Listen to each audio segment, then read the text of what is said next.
Hello and welcome to the Nutrition Diva podcast. I'm your host, Monica Reinagel, and this week we're talking about a new product that you might have seen at the grocery store. It's called A2 milk.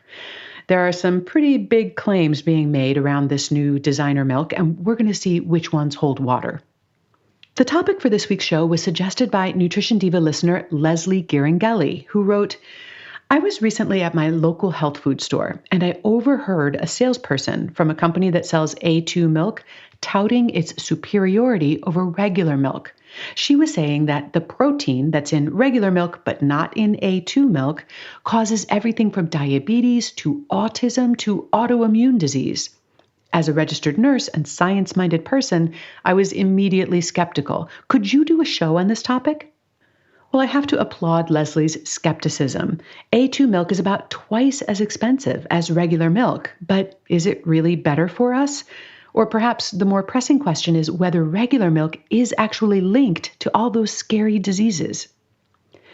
A1 and A2 are both types of casein, and that's one of the major kinds of protein in milk.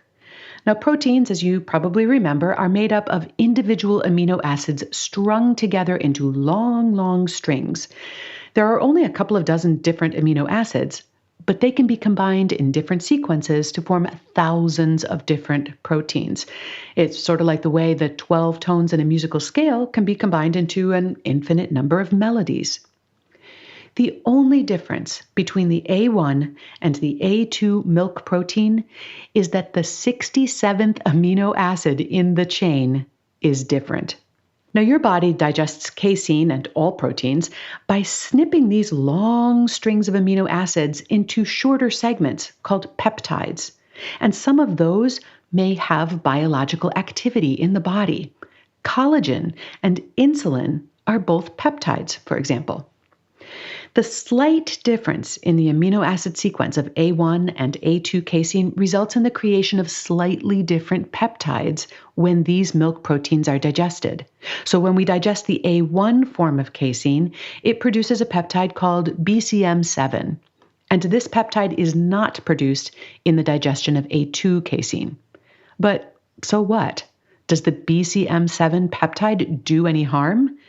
Well, back in the 1990s, concerns were raised that this BCM7 peptide might be linked to conditions ranging from autism and schizophrenia to type 1 diabetes and heart disease. Now, if that were true, it would suggest that drinking milk that contains A1 casein, which is to say most milk, could contribute to these conditions. Sensing an opportunity, the A2 Milk Company developed and patented a genetic test which allowed them to identify cows that produce only A2 casein in their milk, and then they started selling A2 milk at premium prices. But A2 milk turned out to be a solution to a problem that didn't exist. Subsequent reviews by independent researchers found no convincing or even probable evidence that the A1 casein protein in cow's milk is a factor in type 1 diabetes or heart disease. And the link between A1 milk and autism or schizophrenia was characterized as completely speculative and unsubstantial. The European Food Safety Authority reviewed the evidence on the possible harmful effects of BCM7 in 2005 and determined that it wasn't even enough to merit a formal risk assessment study. In response to these findings, the A2 Milk Company pivoted and refocused their marketing on claims that A2 milk might help some people avoid digestive discomfort. Although, judging by Leslie's experience in her local health food store, there seem to be some A2 marketing reps in the field who have not yet gotten the memo. But is A2 milk really more digestible or easier on the gut? Well, there are quite a few rats who think so, but rodent studies are not the same as human studies. One of the few studies we have involving human subjects recruited 45 Chinese people, all of whom said that drinking milk caused them digestive symptoms. About half of them turned out to be lactose intolerant. In this study, the subjects reported fewer digestive symptoms after drinking A2 milk than after drinking conventional milk. Here's the bottom line on A2 milk. Other than the price, there's no harm in drinking A2 milk, but there's also little evidence to suggest that A1 milk or the BCM7 peptide present a threat. If drinking milk doesn't cause you any symptoms, then I don't think there's a whole lot to gain from paying twice as much for A2 milk.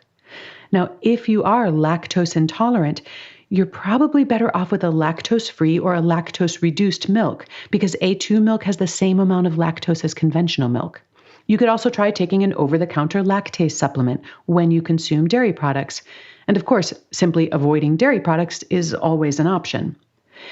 If you really want to drink milk and lactose-free milk does not relieve your symptoms, you could try A2 milk and see whether it makes enough of a difference to justify the extra expense.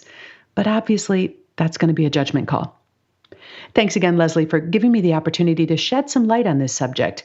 It's a good reminder that folks selling expensive solutions to problems that may or may not exist are probably not the most reliable sources of information about those products. And if you have a question about a nutrition claim that you've overheard, feel free to call the Nutrition Diva listener line and leave me a message. You can reach me at 443-961-6206. I'd love to hear from you. As always, there's a complete transcript of today's show, including links to the research studies that I reviewed at quickanddirtytips.com. And one last parting announcement. If your relationship with food or exercise could use a healthy adjustment, there's still time to take part in the free 7-day mindset reset that Brock Armstrong and I put together. You might know Brock as Get Fit Guy. You can sign up for that at wayless.life/reset. I want to thank Jamie Ann Vercade for her help researching and writing today's show, my editor Karen Hertzberg, my producer Nathan Sams, and our entire team at Macmillan Publishing, headed up by Kathy Doyle. But most of all, thanks to you for listening. If you know someone who might enjoy the show, I hope you'll tell them about it. Have a great week.